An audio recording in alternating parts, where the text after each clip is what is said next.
শুভ সকাল সবাইকে। কেমন আছো সবাই? আশা করছি সবাই ভালো আছো। তোমাদের ভালোবাসায় আমি কিন্তু বেশ ভালো আছি। চলো সোমা লাইফস্টাইল ব্লগে তোমাদের সবাইকে স্বাগতম। শুরু করলাম সকালের কাজকর্ম দিয়ে। দেখো বাসি বিছানা ওঠাচ্ছি, আর ছেলে এখনো ঘুমাচ্ছে, তাই যতটা পারছি এই যে এদিক থেকে গুছিয়ে নিচ্ছি সকাল সকাল। চলো আজকে তো মঙ্গলবার, রান্নাবান্না নিরামিষ রান্নাবান্না করব। বিছানা টিছানা গুছিয়ে নিই। চলো তারপর ব্রাশটা সেরে সকাল সকাল চায়ের পর্বটা শেষ করব, তারপর রান্নাবান্নার দিকে যাব।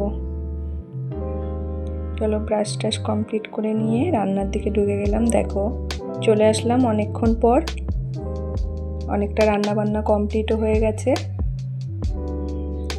তোমাদের দাদাভাই তো 11টার সময় ডিউটিতে যায়, তার জন্য আমি 11টার মধ্যে অনেকটা রান্না কমপ্লিট করতে হয়। দেখো শাক ভাজা করে নিয়েছি, আর একটা নিরামিষ বেসনের বড়ার তরকারি বানিয়ে নিয়েছি।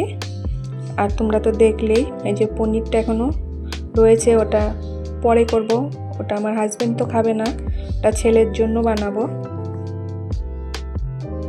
চলো তোমাদের দাদাভাইয়ের ভাতটা দেখো রেডি করে নিয়ে টেবিলে খেতেও দিয়ে দিয়েছি। ওই যে তোমাদের দাদাভাই রেডি হয়ে গেছে, ওর 11টা থেকে ডিউটি। তারপরে যে চলে আসলাম পনির রান্না করতে।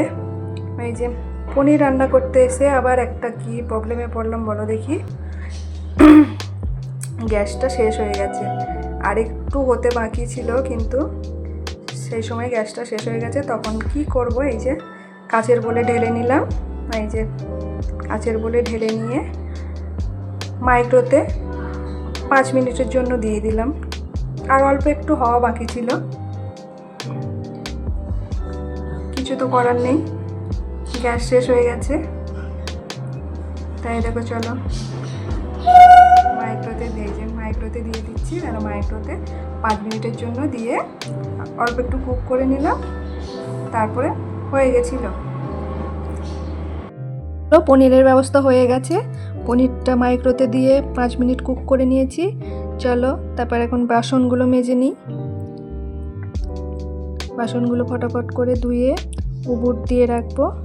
তারপর এখনও অনেক কাজ রয়েছে, ঘর মুছবো, স্নান করব।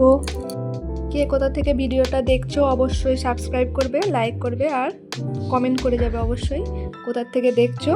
তাহলে অবশ্যই আমি উৎসাহিত হব আবার নেক্সটবার ভিডিও নিয়ে আসতে। তা বন্ধুরা চলো আজকের মতো আসি, তাহলে আবার অন্য কোনো ভিডিও নিয়ে দেখা হচ্ছে পরের দিন। টাটা সব।